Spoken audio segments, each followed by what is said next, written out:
You've planned, you've tried, you've cried, and still, nothing seems to shift. A beat of silence. But what if I told you this?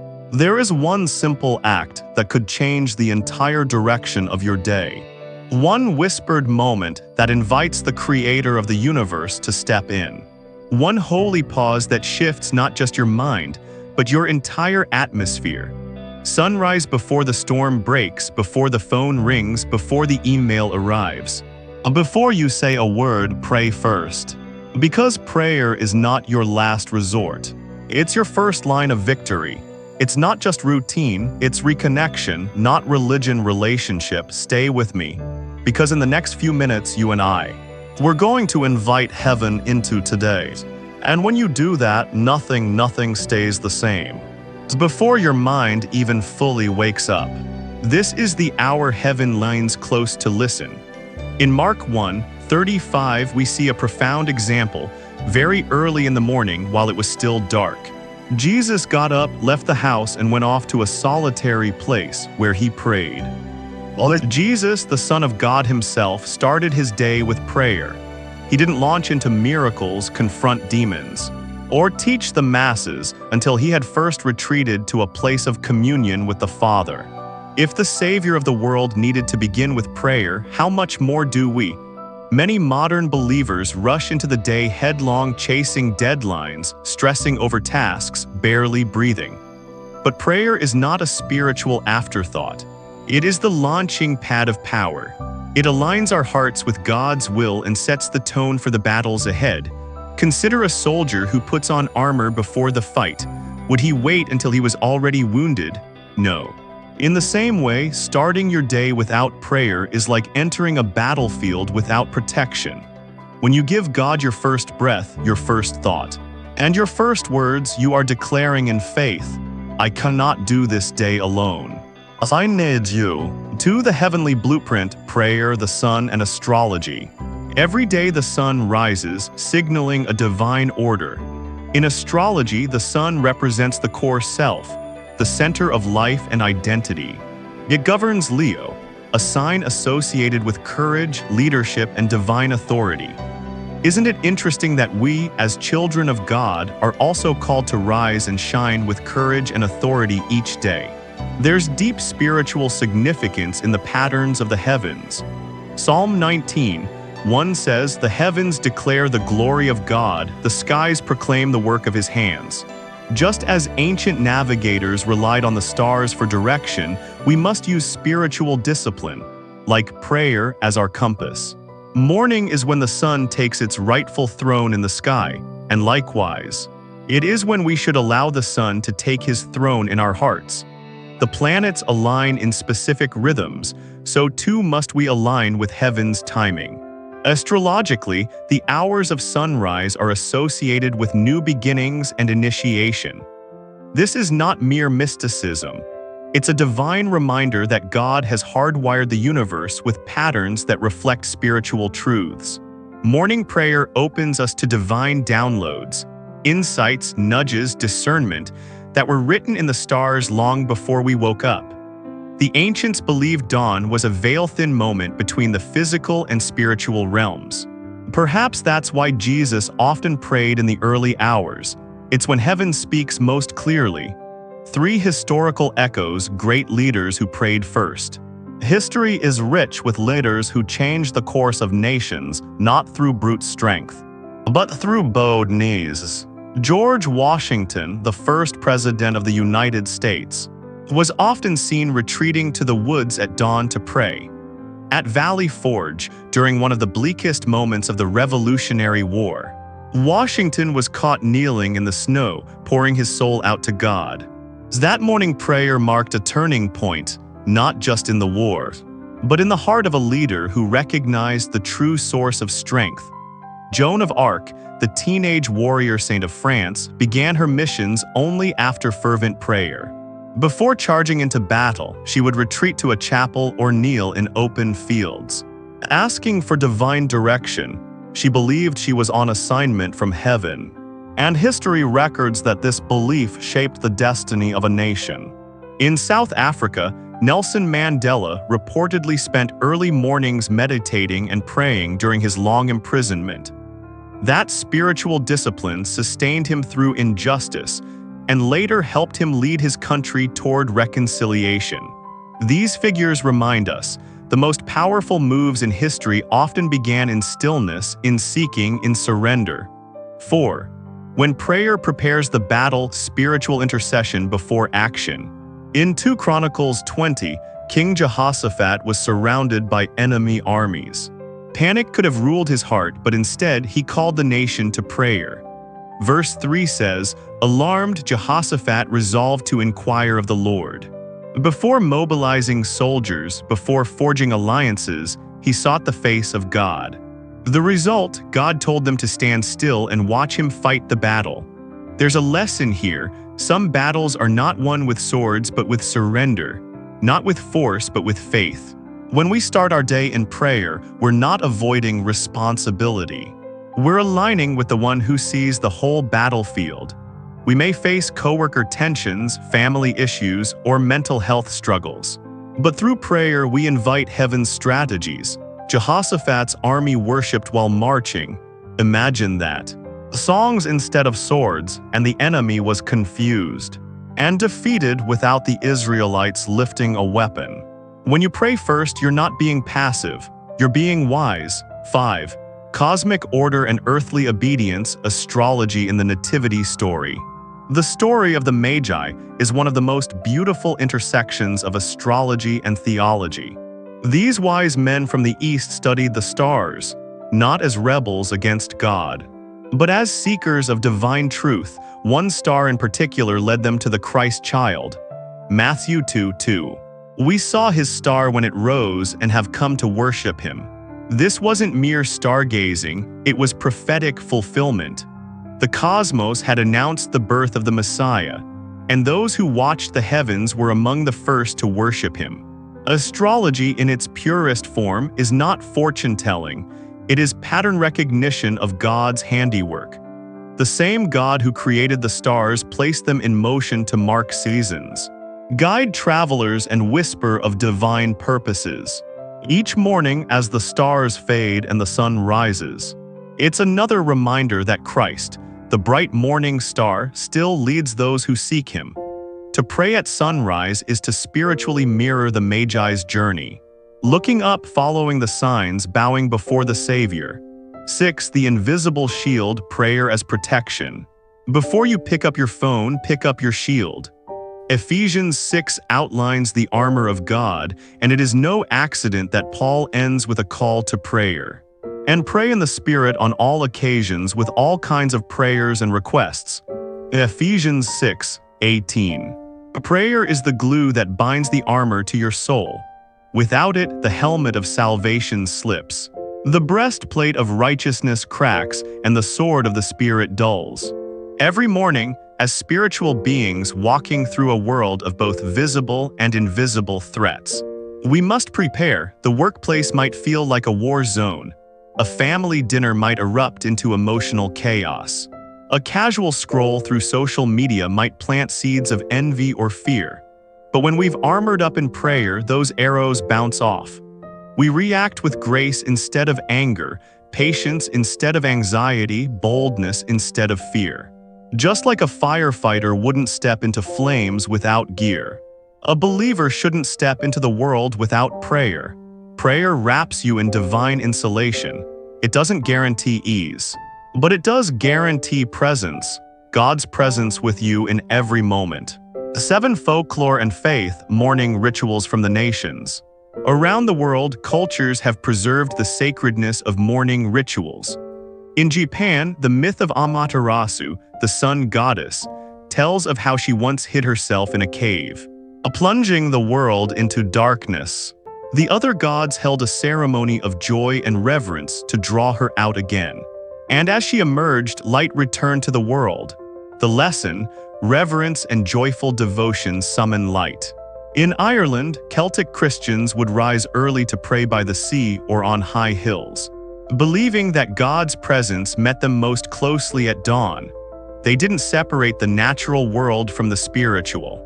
The rising sun, the singing birds, the rustle of wind, these were all seen as God's voice. African tribes often begin the day with songs and chants, lifting up the names of their ancestors and of God.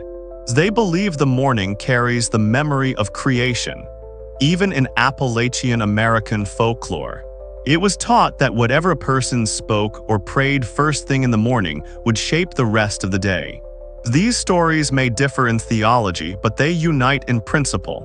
The morning is holy, and how we approach it matters. Have you ever found yourself stuck in what feels like a divine waiting room? Time slows down, doors remain shut, and prayers seem to hover in silence. In these moments, we're tempted to think God has forgotten us, but Romans 8:28 tells us otherwise. For those who love God, all things work together for good. Let's start with Joseph, a man who dreamed of greatness but found himself thrown into a pit by his own brothers. Then came the years in Potiphar's house, then prison, delay after delay. Yet behind every delay was God's hand. When Pharaoh finally summoned Joseph, he wasn't just interpreting dreams, he was stepping into the divine plan prepared through years of painful waiting. This theme of divine delay isn't limited to the Bible. Think of Winston Churchill. Before becoming prime minister, he faced political exile. For nearly a decade, he was considered irrelevant.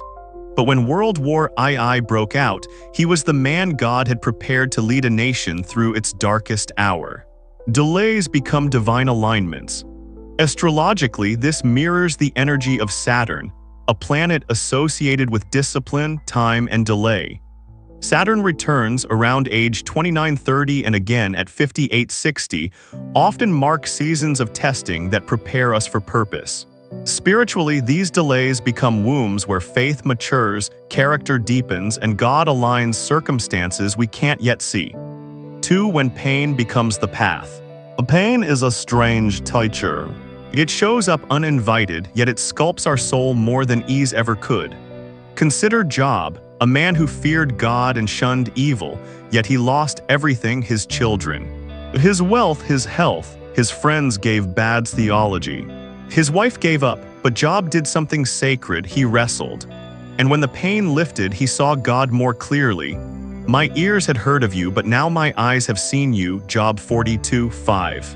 In the New Testament, Jesus himself modeled redemptive suffering. Gethsemane was not just a garden, it was the site of a soul's anguish. He sweat drops of blood, not because he didn't believe in the resurrection, but because he felt the full weight of betrayal, abandonment, and sin. Through his wounds, we are healed. History gives us more portraits. Nelson Mandela spent 27 years in prison, brutal years, but from that cell his soul was forged. When he emerged, he became a symbol of reconciliation, not revenge. His pain became the path to South Africa's healing. Astrologically, Pluto symbolizes this cycle of death and rebirth, destruction that clears the path for transformation. When pain comes, it may feel like ruin, but God is working in the hidden layers. 3. Betrayal as a doorway to purpose. Nothing cuts deeper than betrayal, especially when it comes from someone close. Joseph didn't get betrayed by strangers. It was his brothers. Jesus wasn't sold out by Rome. It was Judas, one of the 12. But here's the paradox of Romans 8:28. Betrayal does not destroy God's purpose, it propels it. Had Joseph not been sold, he would never have made it to Egypt. Had Jesus not been betrayed, the cross would not have become our redemption. History echoes this pattern. Julius Caesar's betrayal at the hands of Brutus led to the fall of the Roman Republic and the rise of the empire. And while that was a political shift, it set the stage for the eventual spread of Christianity. In astrology, eclipses symbolize sudden endings and revelations, much like betrayals. They expose what's hidden, but in exposing it, they also initiate a new chapter. Folk wisdom often reminds us, when one door closes, another opens. But sometimes God closes the door with betrayal because we'd never walk through the next one without the shove. 4. God's hand behind the curtain. You know the feelings. When something falls apart and you think, why now? Only to realize months or years later, it had to fall apart to make way for what was better. That's divine providence. In Japanese folklore, there's a tale of the red string of fate, an invisible thread that connects two people destined to meet. It may tangle, stretch, or even fray, but it never breaks. It's a poetic image of how unseen forces are always guiding us. Likewise, in the book of Esther, God's name isn't mentioned once, yet his hand is in every twist of the story, from the queen's favor to Haman's downfall. Providence doesn't always announce itself, it just quietly realigns the chessboard. Astrologically, Neptune represents divine mystery, fog, dreams, illusions. And yet through Neptune's haze, truth often rises like the morning sun after mist. Trust is essential when you can't see clearly. 5 testimonies in time. Let's get personal. A man loses his job. It wrecks his identity. But 6 months later, he starts a small company born out of desperation. Within 3 years, it becomes his life's calling. A woman goes through divorce. She's shattered.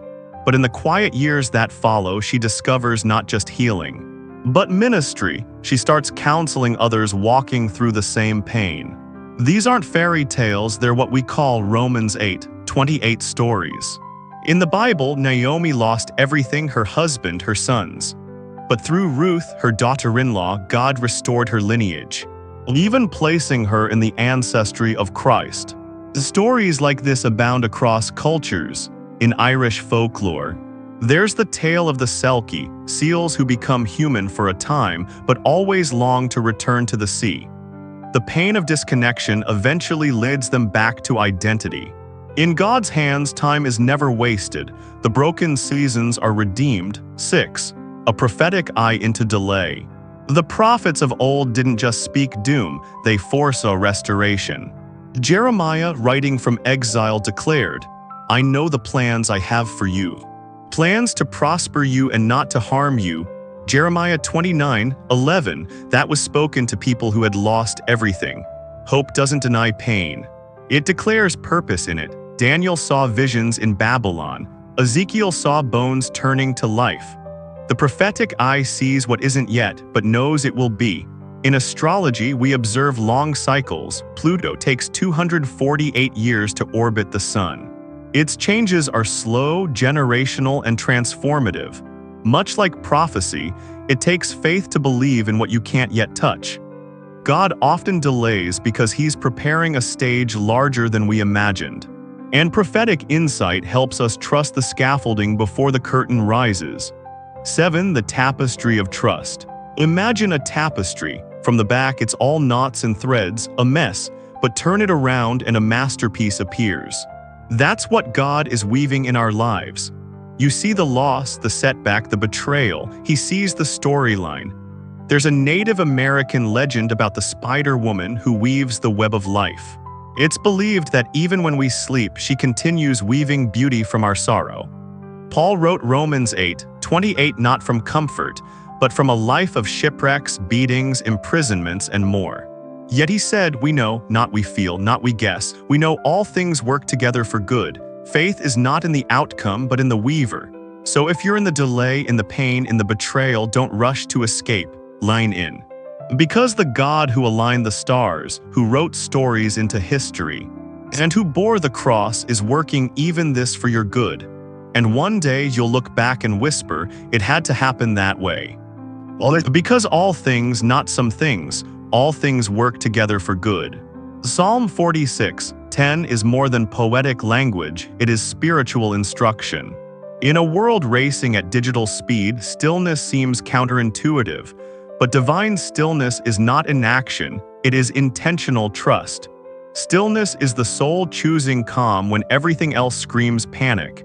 Example: WWII London Blitz, United Kingdom. During the height of the bombings in 1940, many Londoners would retreat to underground train stations. Amid explosions and chaos, prayer meetings were held.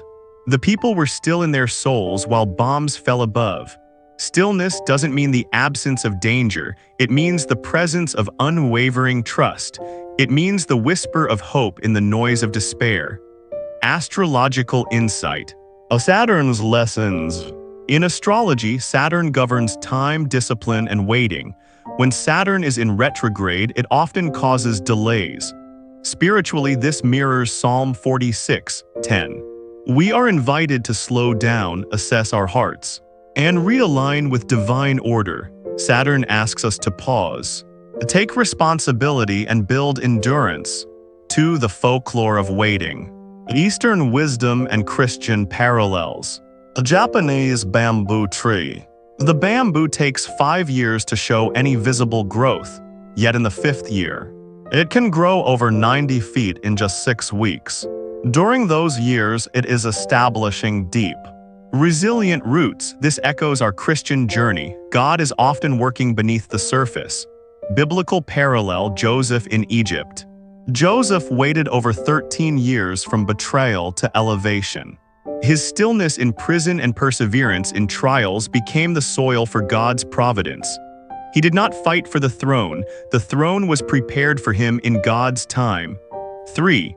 Global historical reflections on timing and trust. A story: Abraham Lincoln and timing, United States.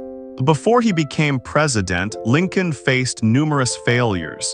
If he had rushed ahead without learning through delay, he might not have become the moral compass during the Civil War.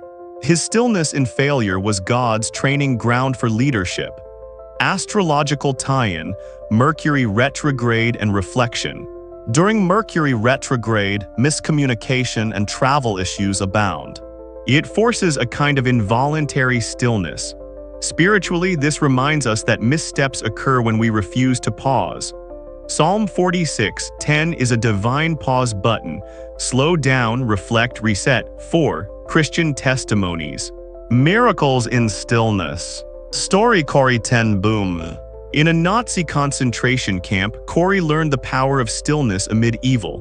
Her memoir, The Hiding Place, tells how prayer and silence became weapons. God was not absent in the suffering. He was present in the quiet resolve. Personal application: many believers today face spiritual warfare not with loud declarations, but with whispered prayers in the dark. Stillness is a battlefield. Waiting is not wasted time.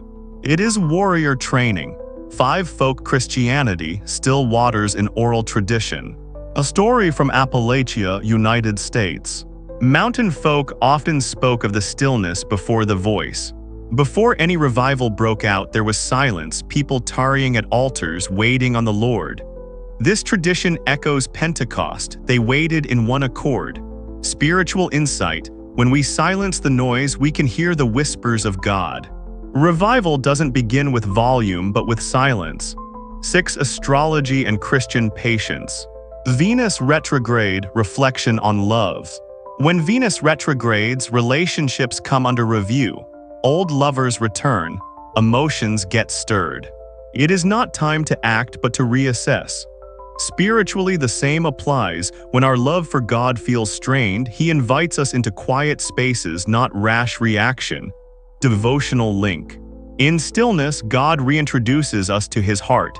He reminds us that true intimacy isn't built through performance, but through presence. 7. Historical church practices. Monastic stillness. Desert fathers and contemplation. The early monks fled noise. In the Egyptian deserts, they found divine clarity in silence. Their practices birthed contemplative prayer, a form of spiritual stillness that reveals divine presence. Modern lesson: your soul needs Sabbath moments. Even Jesus withdrew from the crowds. Stillness is a Christ-like rhythm. Even creation honors this through seasons of dormancy. 8. Devotional challenge. Start your morning with 5 minutes of silence before speaking. Reflect on areas where you're rushing. Say aloud, God is in control. I will not rush ahead. Journal one area where you feel God is asking you to wait. Look at the current planetary movements. What season are you in astrologically? Is it a time to plant or to pause? 9. Deepening stillness, a personal retreat plan. Choose one day per week to unplug from social media.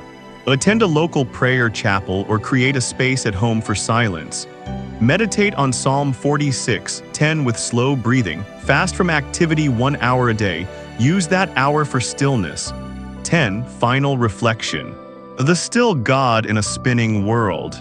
When Jesus calmed the storm, he said, "Peace, be still." He was speaking not just to waves, but to the fear in his disciples' hearts. We rush for control. God whispers, "Be still." Stillness is not passivity, it is holy confidence. The God who parted seas, raised the dead, and commands angels is the same one whispering today, "Be still and know that I am God." Trust his silence. It is louder than any storm. 11. A deeper look into Psalm 46. Psalm 46 is a song of confidence, a declaration that even if the earth gives way, or the mountains fall into the heart of the sea, we shall not fear. Why? Because God is our refuge and strength. Verse 10 is the climax of the entire psalm, a command to cease striving. In Hebrew, be still is rapha, which means to slacken, to let go, to surrender. It's not just silence, it's surrender. Reflection question: what do you need to let go of today so you can truly know that He is God? 12. Story: Mahatma Gandhi and the power of quiet resistance, India. Though not Christian, Gandhi's model of nonviolent resistance changed the course of a nation. His method: prayer, fasting, silence. While political giants shouted, Gandhi waited, listened. 13. Story: King David and the Psalms. David wrote many of the Psalms while in hiding, not on a throne. He learned stillness in caves, under persecution, in brokenness. That is where he wrote, "The Lord is my shepherd, I shall not want. He leads me beside still waters." Practical advice: write your own psalm of stillness. Begin with, "God, today I choose to let go." Spend one night under the stars and reflect on Psalm 19. 1. The heavens declare the glory of God. Stillness reconnects us to creation, to ourselves, and to the divine whisper that never shouts but always speaks. Be still, know, wait, trust, let God lead. There are seasons in life when everything feels upside down. You're misunderstood, rejected by your own, and you ask, "God, where are you?" Joseph knew that feeling all too well, thrown into a pit by his own brothers, sold into slavery, falsely accused, and imprisoned for years. His life was the definition of delay, betrayal, and divine setup. But what if the delays are not denials? What if God is allowing the pit to build your perspective, the prison to shape your patience, and the palace to reveal your purpose? Joseph's journey from the fields of Canaan to the throne rooms of Egypt is more than a Sunday school story. It is an archetype of divine timing, of favor that defies logic, of destiny written in the stars long before any betrayal took place. And it starts with a dream. Milky Way, the dreamer, and the stars. Joseph's astrological blueprint. In Genesis 37, Joseph had two dreams, one about sheaves of grain bowing to his, and the other about the sun, moon, and stars bowing down before him. Let's pause there. Stars, dreams. Heavenly alignment. Astrologically speaking, Joseph's dream reflects a cosmic calling. Many scholars of biblical times acknowledged that celestial signs were not foreign to divine communication. While we don't use astrology as fortune-telling, we can understand it as God's handwriting in the heavens, a spiritual calendar of unfolding seasons. Joseph, perhaps born under a strong Jupiter influence, the planet of expansion and divine favor, walked a life where nothing seemed small. Even his suffering had eternal significance. In a chart of destiny, he would be marked by Saturn's tests, Pluto's death end, resurrection cycles, and the sun's rise after darkness. His dreams weren't imagination, they were revelation. Even the stars bowed to his future. Zamfara, Egypt, and the echo of empire, a global lesson in timing. Joseph ends up in Egypt, one of the most complex mystic civilizations in history. Egypt, at its height, was a land of astrology, architecture, astronomy, agriculture, and pharaohs who saw themselves as gods. Now imagine a Hebrew slave rising to second in command in that system. That's not just unlikely, it's divine orchestration. Historians have long noted that Egypt's economy relied heavily on grain management. A severe famine could crush nations. Joseph's wisdom not only saved Egypt but also positioned it as a supplier for the surrounding regions, including his own family. It's a profound historical mirror. Sometimes God places you inside a system not to become it, but to influence it from within. Joseph didn't become Egyptian in his soul, but he led them with divine strategy. He didn't change to fit Egypt. Egypt adjusted to accommodate his God. Hidden but not forgotten, Saturn returns and prison seasons. In astrology, Saturn represents hard lessons, restrictions, and the long road to maturity. In one's natal chart, a Saturn return often brings an intense season of testing and realignment, usually around the age of 29-30. Joseph's prison season feels like that. He was in prison not because of sin, but because of someone else's sin against him. That's where many believers get discouraged. They equate suffering with abandonment.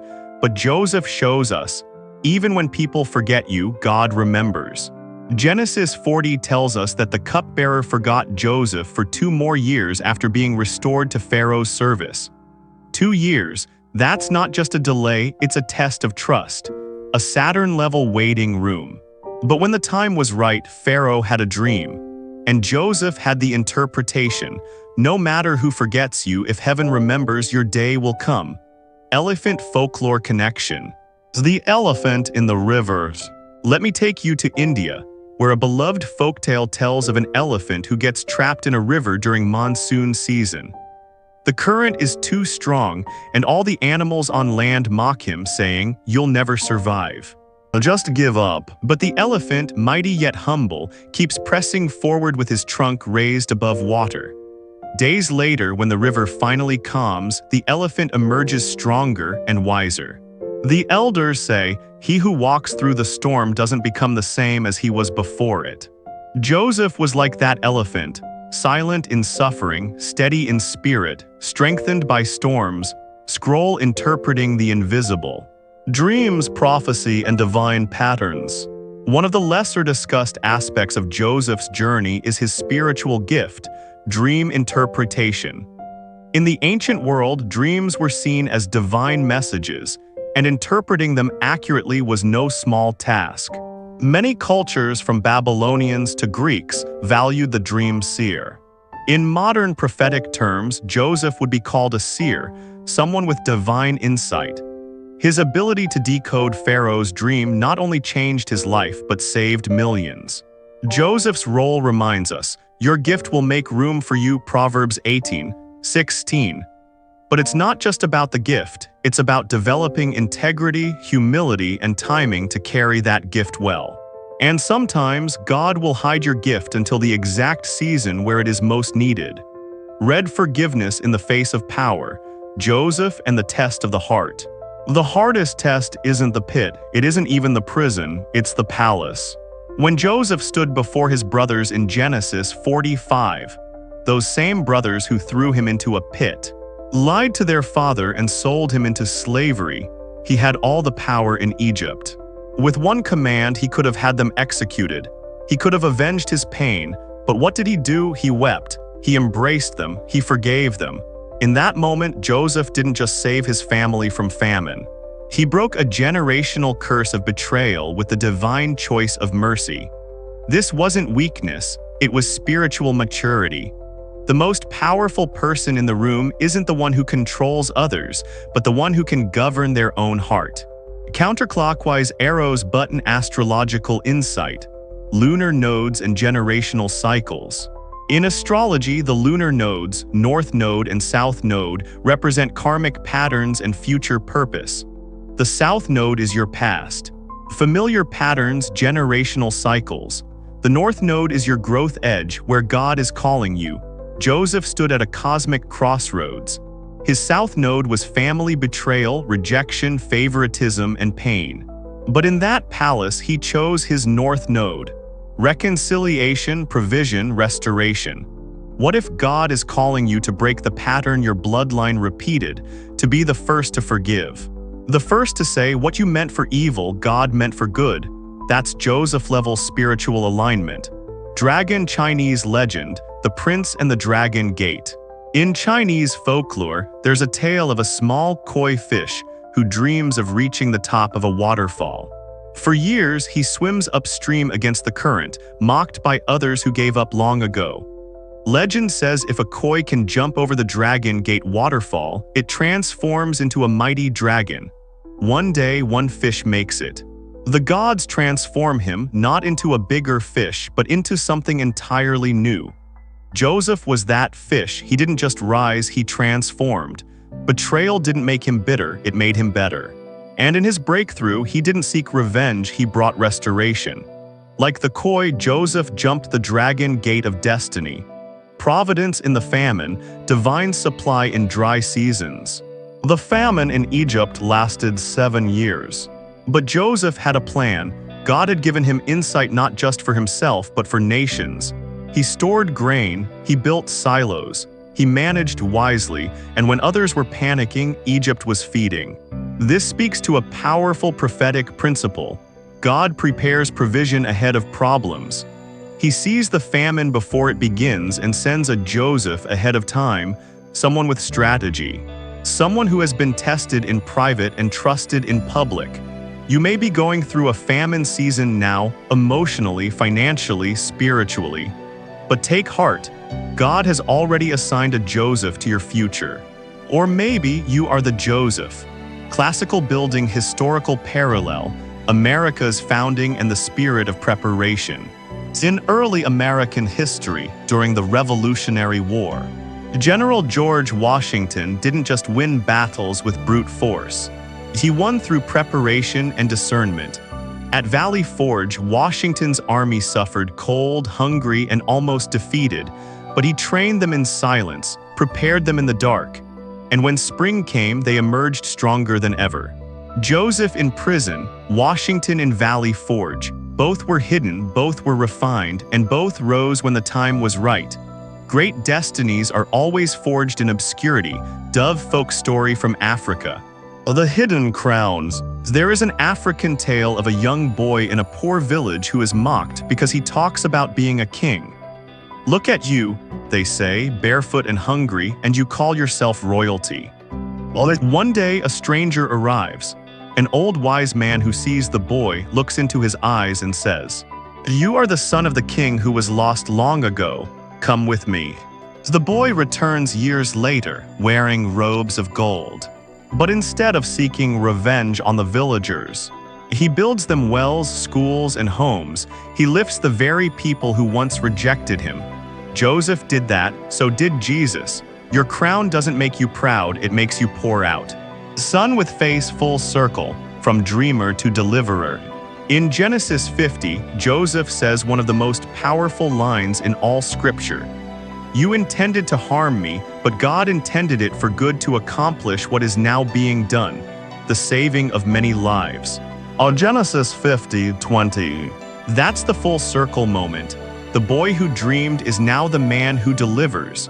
The prisoner now walks among princes. The betrayed becomes the bridge, and the purpose becomes clear. Even in the stars, we see this arc.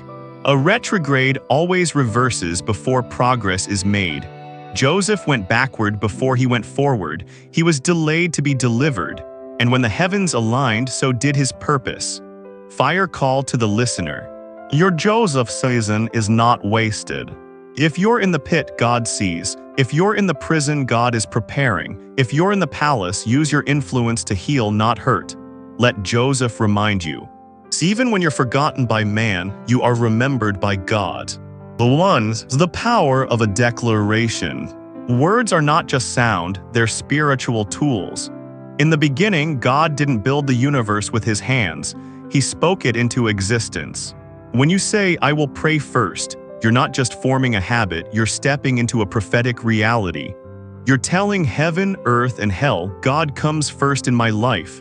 This isn't just a Christian motto, it's a lifeline. A declaration sets the rhythm of the soul, like a tuning fork setting the key before a symphony begins. That's what we're doing when we say, I will pray first. 2. Why prayer first changes everything. Let's get real. Most of us reach for the phone before we reach for the throne. We scroll, we stress, we react. But when prayer becomes your first response, not your last resort, things shift. You stop reacting in panic and start responding in peace. You stop being a victim of chaos and become a vessel of clarity. You move from scattered energy to spiritual alignment.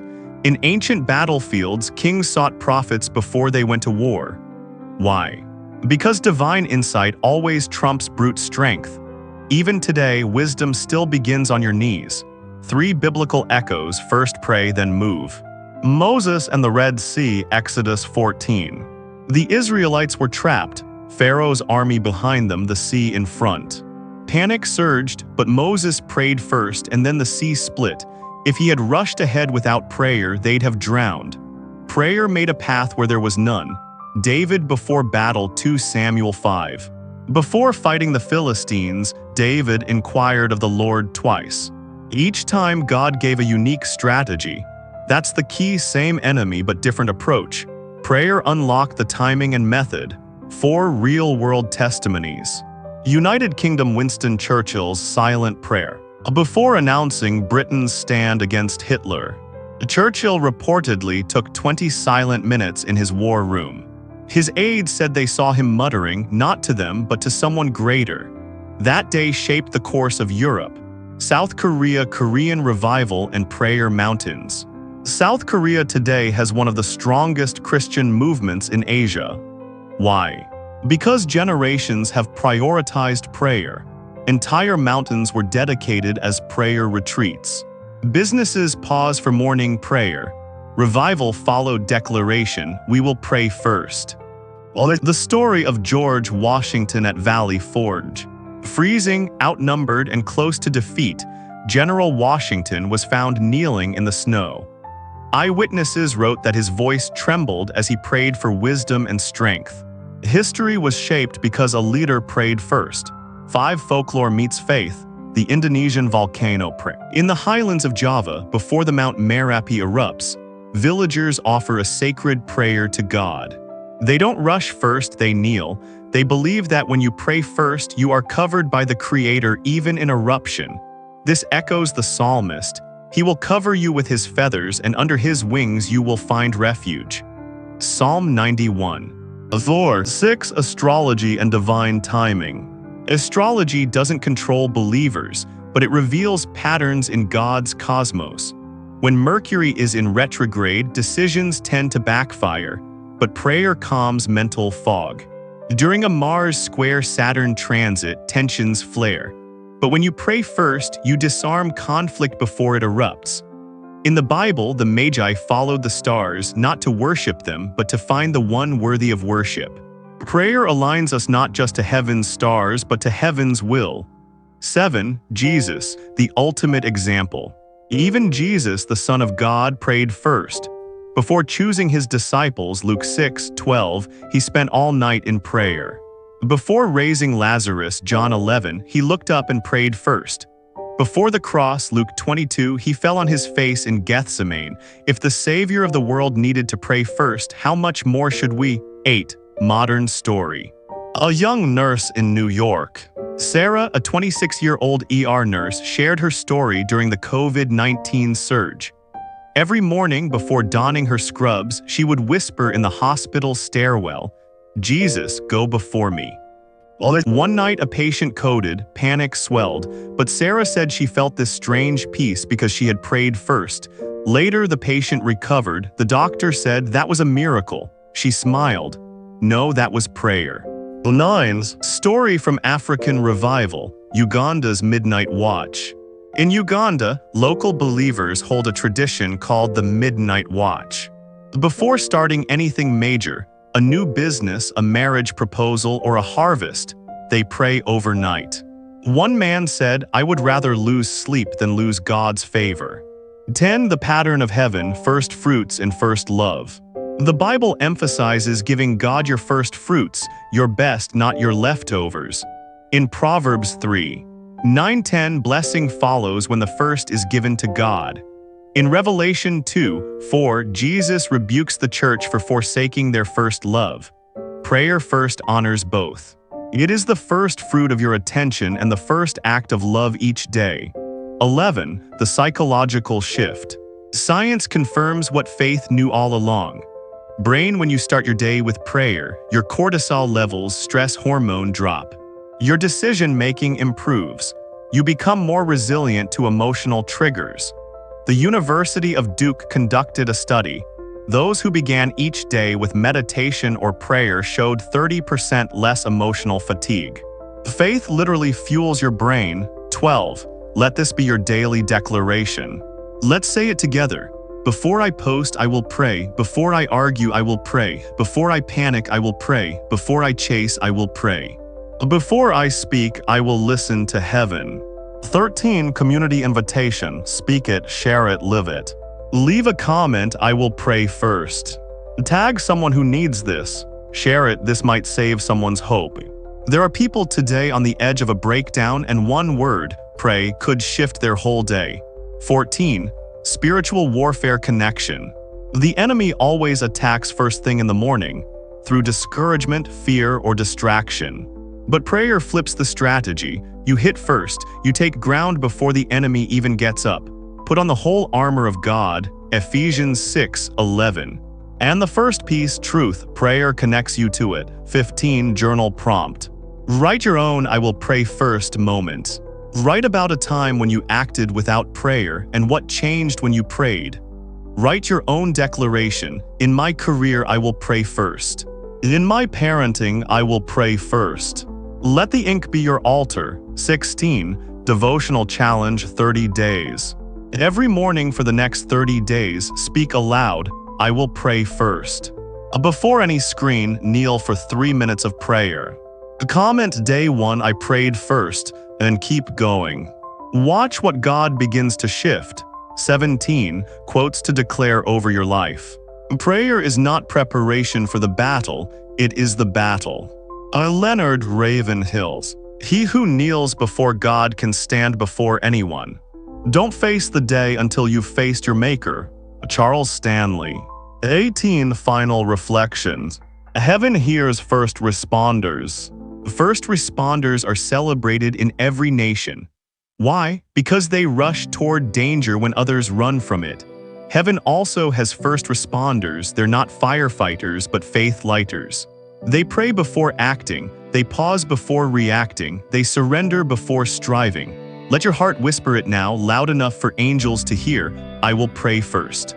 A spiritual transformation is rarely instant. More often, it is daily. It's the drip of water that carves through stone, the gentle tide that shapes the shore. Breakthrough doesn't arrive because you prayed once with passion. It arrives because you return the next morning and the next. Still whispering Jesus, name through the fog of fatigue, uncertainty, or heartbreak. This is why God gives us manna daily, Exodus 16:4, not weekly, not in bulk. Every single morning His grace is portioned out afresh. And that's how breakthrough works, not in bursts but in rhythm. Open book, His mercies are new every morning, great is your faithfulness. Lamentations 3:23. Think of the widow in Luke 18, the one who wouldn't stop showing up before the unjust judge. Jesus praised her persistence. Not her theology, not her eloquence, her daily return, dove morning as a spiritual portal, the sacred window of dawn.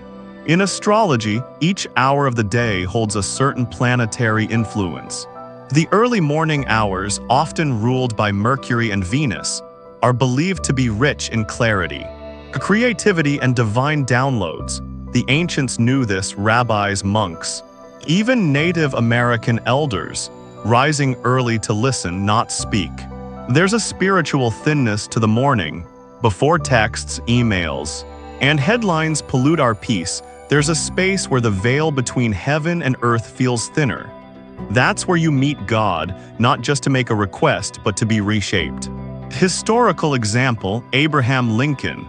In the darkest days of the Civil War, he rose early each morning, read the Psalms, and sat in silence before making any decisions. He believed the stillness of dawn was the only time God could clearly reach him before the weight of leadership set in. Fire the 30-day altar principle. Transformation through continuity. Psychologically, 2130 days is often what it takes to shift from decision to discipline. Spiritually, it's even more significant. The Bible is filled with 30-day windows that brought transformation. Moses was on Mount Sinai for 40 days, but preparation began with consistent obedience in the wilderness. Jesus was in the wilderness for 40 days, but he had 30 years of daily obedience first. King David fasted, prayed, and repented for 7 days straight to shift spiritual battles. In Daniel 6, when the decree outlawed prayer, what did Daniel do? He continued his habit. 3 times a day he got down on his knees and prayed, giving thanks to his God just as he had done before. Well, the miracle isn't in day 1. It's in day 17 when you're tired, day 22 when it feels boring, day 29 when you almost quit. That's where transformation is birthed. Milky Way astrological archetypes and biblical consistency. Let's draw some parallels. In astrology, each zodiac sign represents a rhythm, a season of the soul. If we look at Capricorn, for instance, it rules structure, persistence, discipline. Its planetary ruler, Saturn, is the taskmaster, the one who says, keep going, keep building. Spiritually, that's the same energy mirrored in Paul's words to Timothy, open book, be instant in season and out of season. Endure hardship, do the work. 2 Timothy 4:2. Daily prayer isn't about hype, it's about alignment. When you commit each morning, whether you're under Scorpio's introspection, Leo's fire, or Pisces' dreamy flow, you're telling both heaven and the forces of darkness, I choose discipline over emotion, devotion over distraction. Well, the brick story of nations, breakthrough born in habit. Let's take an example from South Korea, one of the most prayerful Christian nations on earth. After the Korean War, the nation was in ruins, poverty, political instability, trauma. But from the ashes rose a spiritual movement. Prayer mountains were built. Thousands woke at 4 a.m. daily to pray. Today, South Korea is not only economically powerful but spiritually influential. The morning habit of prayer literally rebuilt a nation. Similarly, in Germany, Martin Luther sparked the Protestant Reformation, not by a single sermon, but by years of study, prayer and journalings. He said, I have so much to do that I shall spend the first 3 hours in prayer. Imagine that. Breakthrough isn't luck, it's layered obedience. Herb Personal, the farmer and the daily field. There's an old Appalachian proverbs. The seed don't care how you feel, it just needs water. Think about that. A farmer doesn't get to say, I don't feel like watering today. His future harvest depends on his daily routine. That's you. Every morning you wake up and pray, you're watering something, even if you can't see it yet. God is not slow, He's strategic. You're not being ignored, you're being grown. Prayer beads daily devotionals as spiritual anchors. When you listen to something like Daily Devotional every morning, you're doing more than hearing words. You're anchoring your day in heaven's current. You're saying, before I check the world, I check in with God. That habit alone changes outcomes, not just in you, but in those around you. When you change your energy, your atmosphere shifts. Think of it like tuning a guitar. Even if one string is out, the song suffers. But tune it daily and the melody becomes holy. Compass ancient traditions confirm morning rituals matter. In Jewish tradition, the Shema is recited each morning and evening. Hear, O Israel, the Lord our God, the Lord is one. It's not just a declaration, it's a centering. In Islam, 5 daily prayers keep life tethered to eternity. In Catholicism, the Liturgy of the Hours echoes through monasteries every sunrise. Even in Buddhism, monks begin the day with hours of meditation, not to escape life, but to show up better in it. What does that tell us? Humans across history, faiths, and nations agree on this. How you start your day shapes everything. Counterclockwise arrows button when nothing feels like it's changing, something still is. There's a tension between the invisible and the inevitable. Every morning you show up, even when you feel dry, weary, or distracted, you're still building something eternal. It's like gravity, you don't see it working, but you see the effects. Prayer is the same way. You don't see the seed growing underground, but it's pushing roots deep. You don't see the lion pacing in the spirit, but it's learning the sound of your voice. You don't feel stronger yet, but faith muscles are forming. That's why Paul says in Galatians 6:9, "Open book, let us not grow weary in doing good. For in due season we shall reap if we do not give up." Lion faced Daniel in the lion's den. The power of unbroken routines. When Daniel kept praying after it was outlawed, he wasn't making a political protest. He was protecting his pattern. He knew that his strength didn't come from adrenaline, it came from habitual intimacy with God. That daily habit didn't keep him out of the lion's den. It kept the lions from touching him inside it. Let that settle in your spirit. You're not praying for ease, you're praying for endurance. Your daily commitment is building immunity to spiritual attack. Latin Christ in Gethsemane, the final commitment. Let's visit the Garden of Gethsemane. Jesus didn't wait for the cross to pray. He had prayed before the pressure came. That's why he was ready when it did. His daily walk with the Father gave him strength to say, "Open book, not my will, but yours be done." Luke 22:42. Breakthrough doesn't come because you say it once. Breakthrough comes because you've built an altar of surrender daily. And when the battle hits, you don't break, you stand.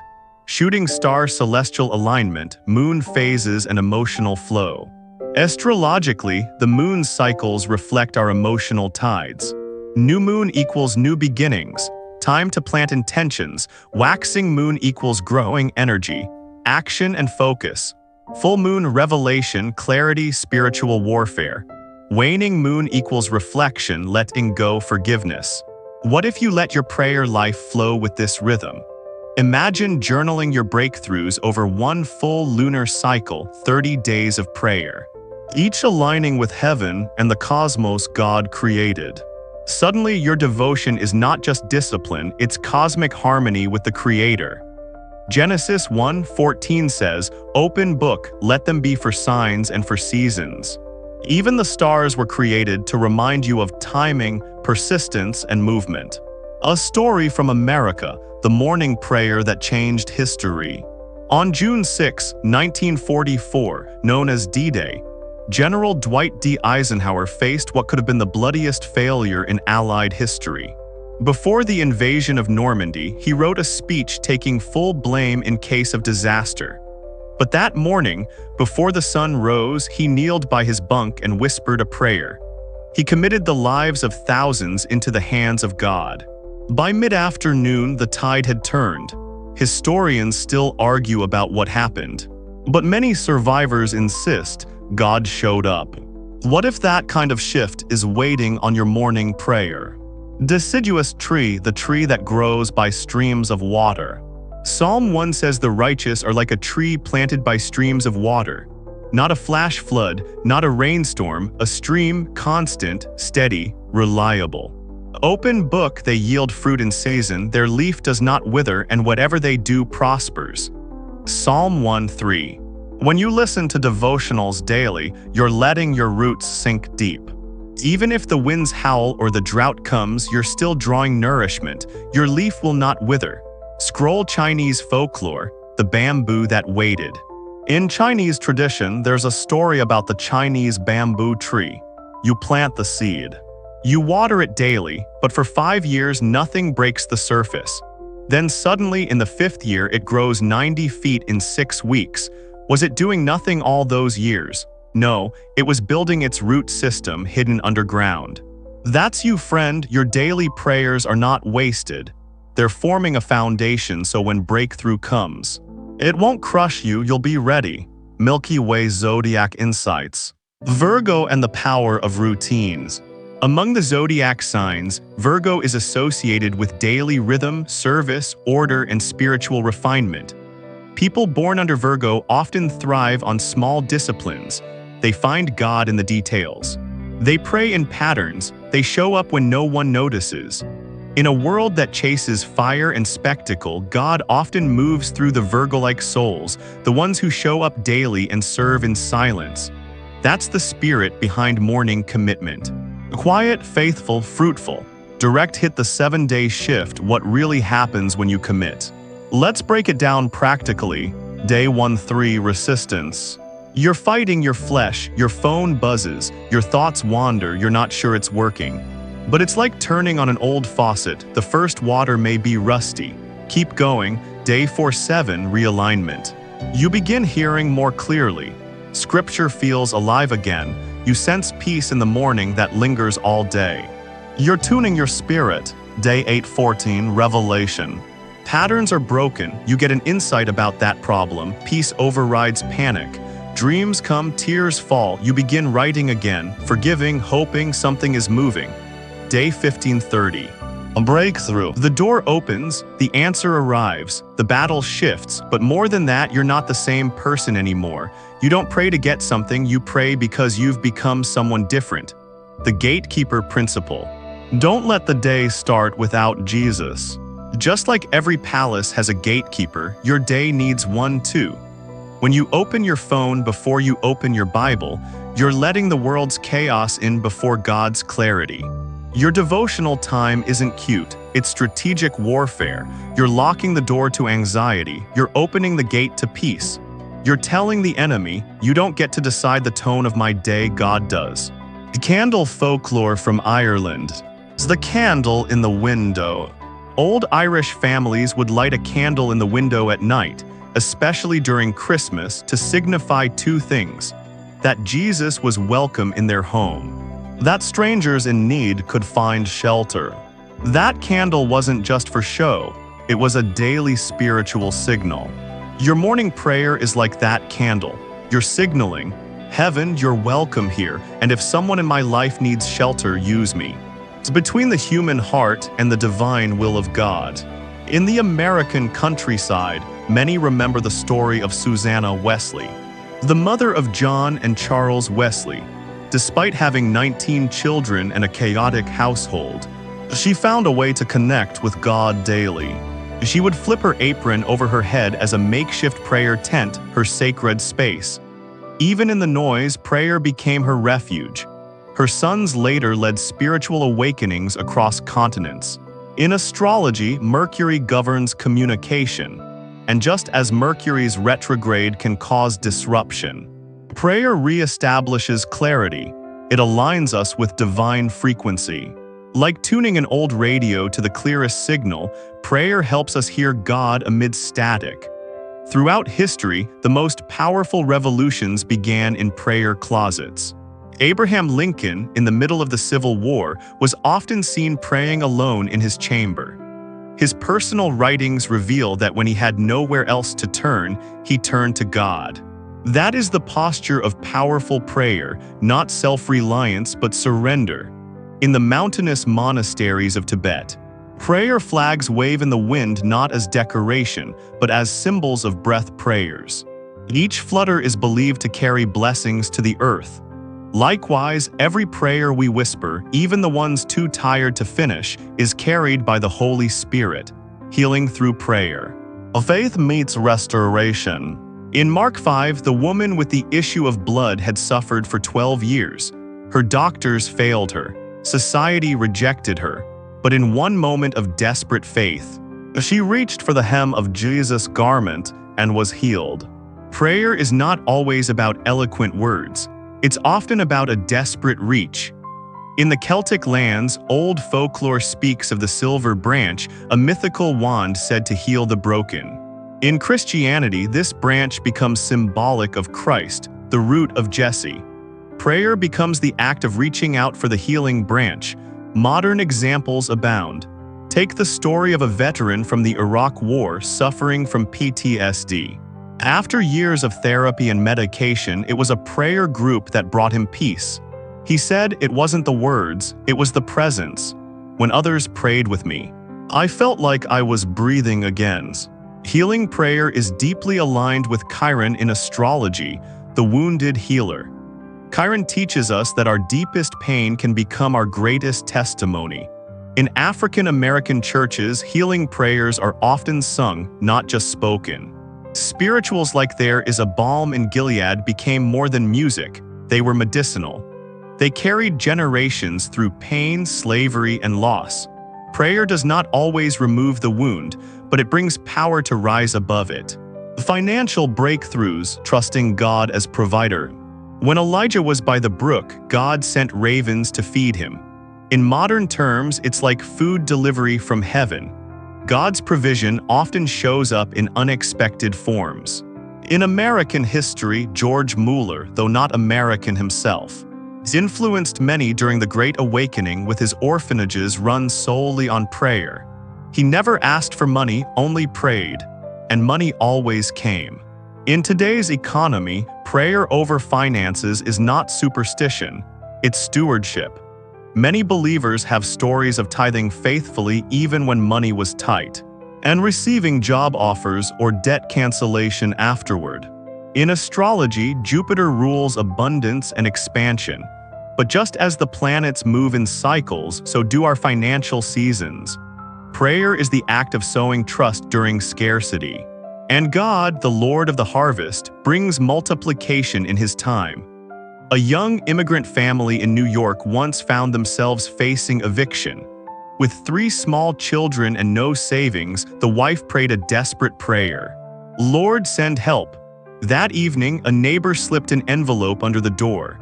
Inside was rent money in full, anonymous, unexpected, miraculous. Prayer doesn't just attract money, it attracts provision. God may use unexpected channels, but He never fails to answer when His children ask in faith.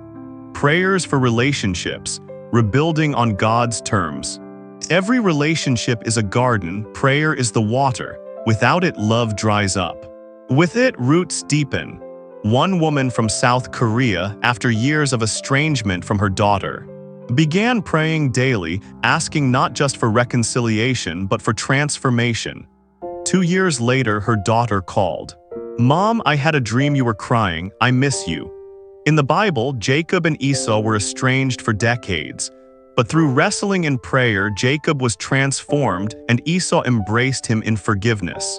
Venus in astrology governs love, but when it retrogrades, it often brings old wounds to the surface.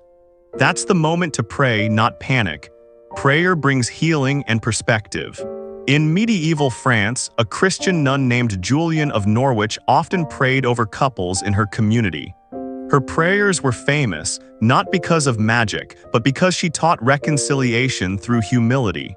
She wrote, "All shall be well, and all shall be well, and all manner of things shall be well." Prayer softens hearts and restores bridges, and sometimes it builds new ones entirely. Direction and guidance, when God orders your steps. Proverbs 3:5-6 says, "Trust in the Lord with all your heart, and He will make your paths straight." But what about when the path is foggy? Christopher Columbus set sail not knowing exactly where he would land. He prayed before voyages. He trusted a compass, but he trusted the Spirit more. Many explorers like Lewis and Clark kept journals that included daily prayers for wisdom. Prayer isn't just asking for answers, it's asking to be aligned with divine direction. In astrology, the North Node represents destiny, where your soul is headed. Prayer is how we course correct when we drift. A young man in Chicago once faced 2 job offers. One paid more, but the other aligned with his values.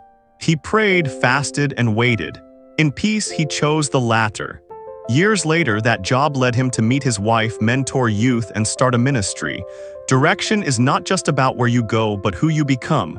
Joy in surrender. The freedom of letting go. There is joy in surrender.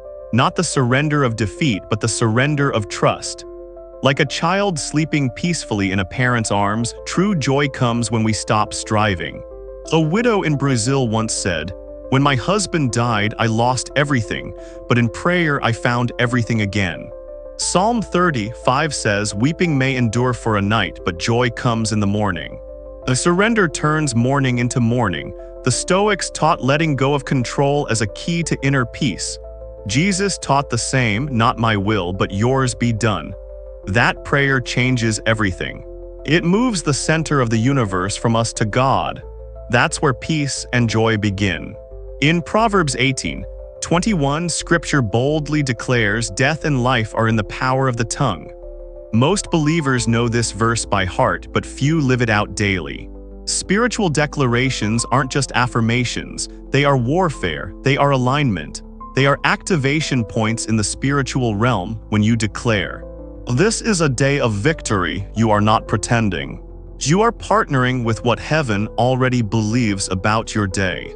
The American Navy has a term, battle stations. A moment when every soldier prepares for action before they even see the enemy. Spiritual declarations are your battle stations before the spiritual war begins. In ancient Jewish tradition, the day began not with sunlight but with sunset. Genesis 1:5, and there was evening and there was morning the first day. The day doesn't start when you wake up. It starts the night before, and so must your declaration. Part I, declaring victory in the midst of darkness. In 1940, as London braced itself for the worst of Hitler's blitzkrieg, Prime Minister Winston Churchill stood before a war-torn Britain and said, "We shall never surrender." The skies were filled with smoke. The bombs hadn't stopped. But that declaration shifted something. Churchill understood what believers often forget: you don't declare victory when you see it. You declare it so you can step into it. Likewise, when you say, "This is a day of victory," it is not based on how you feel, it's a choice. Faith doesn't wait for the weather forecast to pack for the journey. In the book of Joshua, before the Israelites marched around Jericho, God told them, "See, I have delivered Jericho into your hands." Joshua 6:2, but the walls were still standing. It hadn't happened yet. Their declaration came before the manifestation.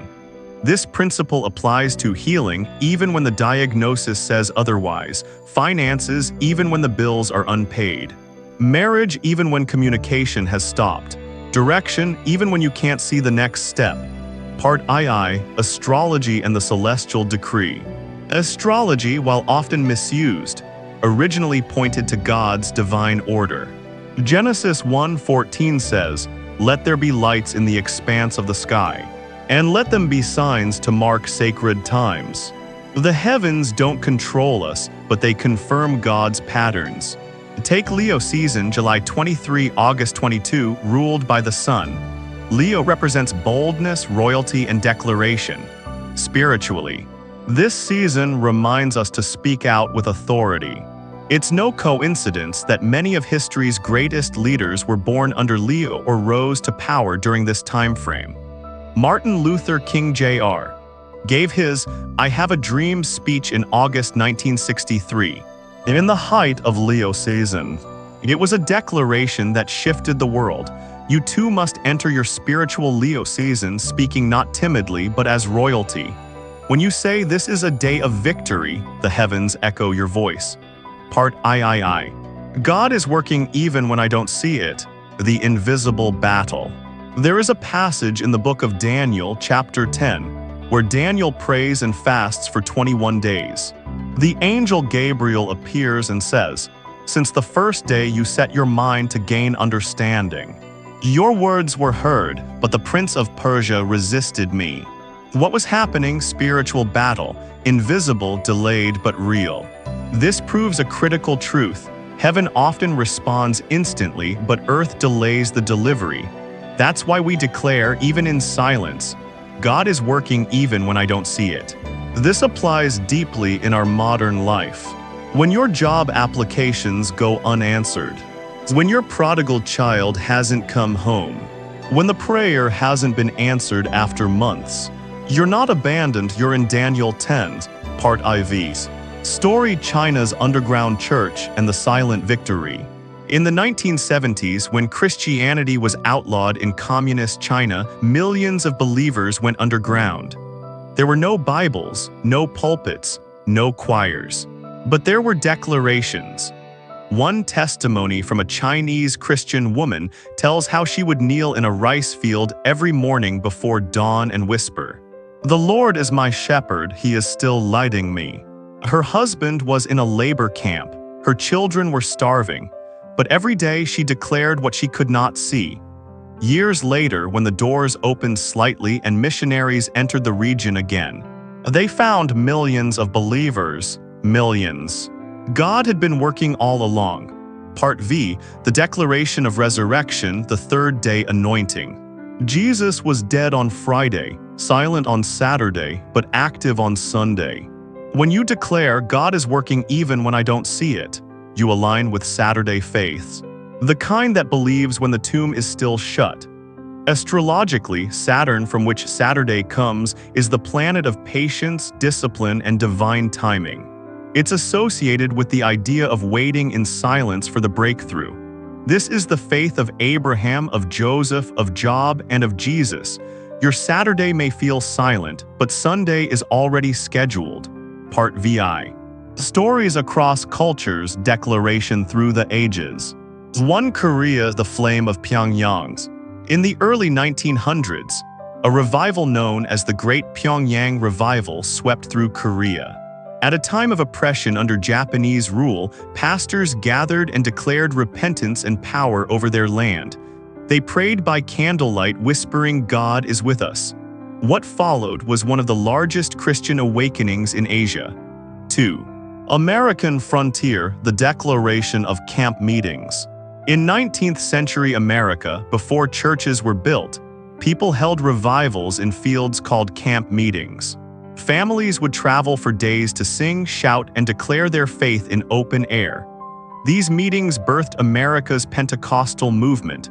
No buildings, no microphones, just faith declarations and a belief that this land is the Lord's. 3. Vietnamese folklore, the spirit behind the bamboo curtain. An old Vietnamese tale tells of a poor farmer who prayed to God every morning, declaring, "My harvest will be blessed." While wealthier neighbors laughed, his small field bore fruit again and again. When asked why, he said, "The earth obeys the one who created it. I just declare what he says." Part VI. Daily declaration practice, morning and night. Let this be your spiritual rhythm. Like brushing your teeth or checking your phone, make declarations a habit. Morning, this is a day of victory. God is with me and for me. Every battle I face today is already won. Night, God was working in ways I couldn't see. He who began a good work will finish it. Even in rest, God fights for me. Part VI. Declaration during astrological shifts. Use the sky as a cue for spiritual declaration. Mercury retrograde, speak peace over confusion. My God is not a God of chaos. Lunar eclipse, declare hidden things will be revealed. God brings light to the shadows. New moon, say a new thing is beginning in me. Isaiah 43:19, this isn't superstition, it's symbolism. A way to engage heaven through the rhythm of creation. Part IX, American testimony, the soldier's psalm. During the Gulf War, a young Christian soldier from Texas kept a Psalm 91 card in his helmet. Every morning he'd whisper, "No harm will come near me." He will command his angels. His entire unit was caught in a surprise ambush. Everyone was injured except him. When asked, he simply said, "I made my declaration every morning. That's what kept me." Part X, let the declarations continue. Declarations aren't magic spells, they're spiritual agreements. When you speak God's truth, you echo the voice of heaven and invite the supernatural into your natural.